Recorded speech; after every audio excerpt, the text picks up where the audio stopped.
এখন ঘোষণাপত্র হয়েছে, ঘোষণাপত্র লন্ডনে গিয়েছেন। এই যে আমাদের নোবেল লরিয়েট ইউনূস স্যার, বাংলাদেশের মানুষ ওনার চোখে পড়ে না, ওনার লন্ডন যেতে হয়। লন্ডনে গিয়ে সিজদা দিয়েছেন, সিজদার মাধ্যমে উনি ওহির মাধ্যমে আদেশ পেয়েছেন এবং সেখানে একটা প্রেস রিলিজের মধ্যে জানিয়েছেন বাংলাদেশে ফেব্রুয়ারিতে ইলেকশন হতে হবে। কোন ইলেকশনে? সংবিধানের অধীনে। তা আপনার সিজদা তো ঠিক হয় নাই, আপনার সিজদা দিতে হবে বাংলাদেশের জনগণের প্রতি, কারণ জনগণ আপনাকে বসিয়েছে, সে সিজদার মাধ্যমে আপনি সঠিক দিক নির্দেশনা পাবেন। এজন্য ইউনূস সরকারের কাছে আমি আবেদন করছি, দেশের স্থিতিশীলতা রক্ষার নামে ওই সময় সরকার গঠন হয়েছিল। দেশ যদি এখন স্থিতিশীল হয়, আপনি যদি মনে করেন নির্বাচন দিবেন, কিন্তু আমরাও মনে করি যে দেশ যদি স্থিতিশীল হয় তাহলে আমাদেরও একটি সংবিধান আপনি দিয়ে দেন। যদি আপনি দিয়ে দিতে না পারেন তাহলে আপনারও বৈধতা থাকবে না, কারণ আপনি যেই সংবিধানের 106-এর মাধ্যমে আছেন, আপনার বৈধতা খুঁজে পেতে আপনার অনেক কষ্ট হবে। এই জন্য আমরা বলি, বর্তমান যে পরিস্থিতিগুলো চলছে, এনসিপি আমরা একটি জনগণের মধ্যে অর্গানাইজ করে ভবিষ্যৎ বাংলাদেশে নতুন একটি সংবিধানের জন্য মাঠে নামছি এবং বাংলাদেশের গণপরিষদ যদি কোনো নির্বাচন হয়, সেটা গণপরিষদ আগে নির্বাচন হতে হবে। বান্ডেল থাকলে প্রতি সেনমানিতে টাকা বাঁচবে। বিকাশ সেনমানি বান্ডেল কিনে জিতুন প্রতি লেনদেনে। আমাদের মধ্যে কথা হয়েছে, দীর্ঘ আলোচনা হয়েছে ঐক্যমত কমিশনে। এখন তাদের বেহাল দশা, এটা কিভাবে বাস্তবায়ন করবে? কারণ তাদের বেহাল দশা এই জন্য, এক নম্বর হলো লন্ডনে সিজদা, আরেক নম্বরে হলো ঐক্যমত কমিশনে যারা আছেন এরাও অনেক গোপনে হলো বিভিন্ন গুলশান, বিভিন্ন ক্লাবে যায় সিজদা দিচ্ছে। ফলত তারা জনগণের যে সিজদা দিতে হবে এটা বুঝতে পারছে না তারা। এই জন্য তাদেরকে প্রায়োগিকভাবে কিভাবে জুলাই সনদ বাস্তবায়ন হবে তারা দিশা খুঁজে পাচ্ছে না। তারা 1 মাস সময় বাড়িয়েছে। এজন্য বলি 1 মাস সময় বাড়ানোর প্রয়োজন নাই। আপনারা আসেন, আমাদের কাছে সমাধান আছে। বাংলাদেশে গণপরিষদ নির্বাচন হবে, নির্বাচনের মধ্য দিয়ে জুলাই সনদে যে এসেছে সংস্কার বিষয় এসেছে, এগুলোর সমাধান হবে এবং বাংলাদেশে কাম পার্লামেন্টও হতে পারে, অথবা এই গণপরিষদও পার্লামেন্ট হিসাবে অ্যাক্ট করতে পারে, অথবা গণপরিষদ নির্বাচন হলো, এর মধ্য দিয়ে আমরা একটি নতুন সংবিধানের পথযাত্রায় যাচ্ছি, সাথে পার্লামেন্টও থাকলো। গণপরিষদ নির্বাচনের মধ্যে আইন তৈরি হলে সেটা পার্লামেন্টে অ্যাক্ট হিসেবে কাজ করবে। এতটুকু সহজ বিষয় একজন আমলা আপনি বুঝেন না, এত বড় রাজনীতিবিদ হয়েছেন আপনি বুঝেন না, আপনার জন্য ধিক্কার। বাংলাদেশের জনগণের মধ্য থেকে আমরা লড়াই করে যাব, এই ক্ষেত্রে এক চুল পরিমাণও আমরা ছাড় দিব না। জুলাই ঘোষণাপত্র হয়েছে, কতগুলো রাজনৈতিক দলের নেতাকে সামনে উঠানো হয়েছে ইউনূস স্যারের পাশে। আপনাকে রাজনৈতিক দলের নেতারা ক্ষমতায় বসায় নাই, আপনার বৈধতা হলো জনগণ।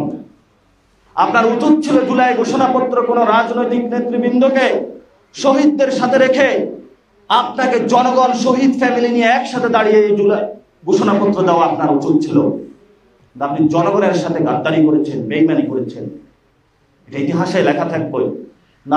আপনাকে সুযোগ দিচ্ছি, এখনো সময় আছে, আপনার সামনে এখনো সময় আছে, আপনার সামনে সাথে জনগণ আছে, জনগণ আপনাকে বসেছে, এখনো জনগণের কাছে যান, জনগণকে জিজ্ঞাসা করেন, যারা তাদের কাছে ক্ষমা প্রার্থনা করেন, ভুল করেছি কিন্তু আমি আমাকে সংশোধন করতে চাই, আপনাদের হয়ে আমি একটি নতুন সংবিধান বানাতে চাই। কয়েকদিন আগে বাংলাদেশের আমলা থেকে রাজনৈতিক নেতা বলে যাওয়া, আগে ছিলেন উনি ল ডিপার্টমেন্টে পড়েছিলেন, রাজনৈতিক এক বিজ্ঞজন, উনি বললেন স্বাধীনতার পরে যদি কোনো দেশ স্বাধীন হয় তাহলে একবারই গণপরিষদ হয়, আর গণপরিষদের প্রয়োজন নাই। আমরা আরবের মধ্যে দেখেছিলাম অনেক লোক জ্ঞানী ছিল, কিন্তু কোরআনিক ভাষায় তাদেরকে বলা হয়েছে তারা মূর্খ। এর মধ্যে বড় একটা মূর্খ ছিল আবু জাহেল। সে বলতো যা বলা হচ্ছে এগুলো সত্য, কিন্তু আমি মানতে পারবো না। বললো যে কেন মানতে পারবে না? বললো যদি মানি তাহলে তো আমি আর গডফাদার থাকতে পারবো না, যদি বলি মানি তাহলে তো আমার শাসন ক্ষমতা চলে যাবে। তো সেটা সমাধানের জন্য ওই যে আসনের আলাপ হচ্ছে না, এগুলো বোগাস আলাপ হবে। তখন সে মুহাম্মদের কাছে যায় বলতেছে তোমার চাঁদ তারা সূর্য সবকিছু আইনা দিব, তুমি যেগুলা বলো এগুলা ছাইড়া দাও, কারণ আমার যে রাজনীতি, আমার গডফাদারগিরি এগুলো শেষ হয়ে যাচ্ছে। তো মোহাম্মদ কি মেনেছে? মানে নাই, কারণ তার লক্ষ্যটা ছিল জনগণকে সার্ভ করা। তো ওই মূর্খের জন্য আমি বলতে চাই, আপনি যে বললেন যে বাংলাদেশের স্বাধীনতা আসে নাই, স্বাধীনতা হয়েছে এবং সেই সময় একটি গণপরিষদ নির্বাচন হয়েছে, আর কোনো প্রয়োজন নাই, তাহলে আমি আপনাকে বলি, টার্কির ইতিহাস তো আপনি পড়াশোনা করেছেন। সেখানে কয়টি গণপরিষদ হয়েছে? এই যে আমাদের পার্শ্ববর্তী দেশ নেপাল, এটা এই যে আপনারা আছেন আপনারাই জানেন। আপনারা তো কখনো পার্লামেন্টে যান নাই, আপনারা তো কখনো বড় মন্ত্রী হন নাই, লিগাল ফ্রেমওয়ার্ক পড়াশোনা করেন নাই। ছোট্ট কমন সেন্সে এই যে নেপালের বিষয়টা আপনারা জানেন, সেখানে গণপরিষদ নির্বাচন এবং নতুন একটি কনস্টিটিউশন হয়েছে। তিউনিসিয়া হয়েছে, অসংখ্য রাষ্ট্রের উদাহরণ দেওয়া যাবে। তো যখন মানুষ মূর্খ হয়ে যায়, সে হলো চোখ মুখ সবকিছু অন্ধ করে রাখে। তার কাছে পৃথিবীর কোনো ইতিহাস নজির তার কাছে যায় না। তার কাছে একটাই যায়, কোনভাবে পার্লামেন্টে ঢুকবে, বিভিন্ন জায়গায় চাঁদাবাজি করবে, দখলদারিত্ব করবে, জনগণকে বোকা বানাবে, তার মাথায় হলো এই ধান্দাগুলো খেলে। আমরা যখন নাগরিক কমিটি গঠন করি, আমাদের সে 8টি কাজ নিয়ে আমরা মাঠে নামি। সেই কাজের মধ্যে একটি কাজ ছিল গণপরিষদের আলোচনা। এই আলোচনা জনগণের মধ্য দিয়ে আমরা একটি নতুন সংবিধান বানাবো। এখন এই মূর্খের উদ্দেশ্যে আমি বলতে চাই, জিয়াউর রহমান 1978 সালে সামরিক ফরমান জারি করেছিলেন। 17 এপ্রিল সেখানে একটি সামরিক ফরমান জারি হয়েছিল। সেই ফরমানে যে লেখাগুলো ছিল, এর মধ্যে অন্যতম একটি জায়গা ছিল যে বাংলাদেশে একটি গণপরিষদ গঠন করা যায় কিনা। এটা গেজেটেড ফরমান। তো যখন আমাদের সামনে এই উদাহরণগুলো থাকে, আমি আপনাদেরকে একটু পড়ে শোনাচ্ছি। এটা মহিউদ্দিন সাহেবের যে বিএনপির সময় অসময় বইটাতে আছে। জিয়াউর রহমান 17 এপ্রিল 1978 দ্বিতীয় সামরিক ফরমানের দ্বাদশ সংশোধনী জারি করেন।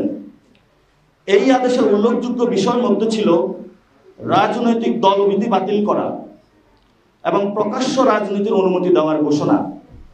আপনারা যারা সাংবাদিক বৃন্দ আছেন, এগুলো একটু ঘেটে আপনারা পাবেন ইতিহাসের মধ্যে। সংশোধনীতে আরো বলা হয়, সংবিধানের 4র্থ সংশোধনী বাতিল করা হবে। প্রত্যক্ষ ভোটে নির্বাচিত জাতীয় পরিষদ প্রথমে গণপরিষদ, পরে পার্লামেন্ট হিসাবে কাজ করবে। এটা জিয়াউর রহমান ফরমান জারি করেছিলেন।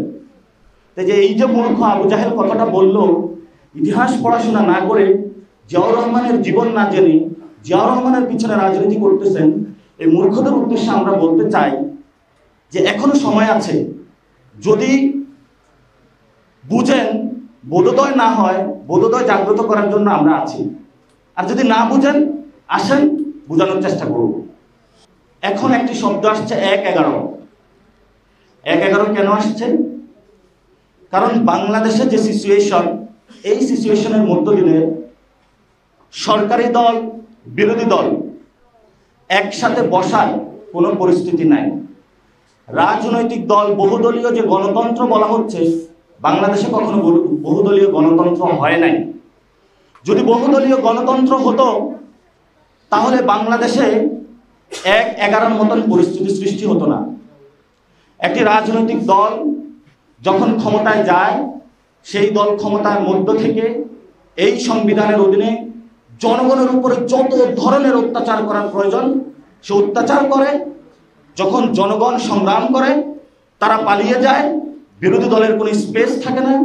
এবং বাংলাদেশে যেই সরকার এসেছে, এই সংবিধান চালিয়েছে, অনুযায়ী দেশ চালিয়েছে, তারা বাংলাদেশ থেকে পালাতে বাধ্য হয়েছে। কেউ দিল্লিতে পালিয়েছে, কেউ লন্ডনে পালিয়েছে, আবার কেউ ইউএসএ পালিয়েছে। এগুলো তো ইতিহাস আপনারা জানেন, ইতিহাস তো নতুন কোনো কিছু না। তাহলে আমরা চাই বাংলাদেশের 18 কোটি জনগণের মধ্যে রাজনৈতিক দলের নেতৃবৃন্দ, কর্মীবৃন্দ, জনগণ বাংলাদেশের মধ্যেই থাকুক। সেই জিয়াউর রহমানের যে গানটি পছন্দ করতেন, প্রথম বাংলাদেশ আমার, শেষ বাংলাদেশ আমার, ওই প্রথম বাংলাদেশ হয়েছে, শেষ বাংলাদেশ তো হলো না।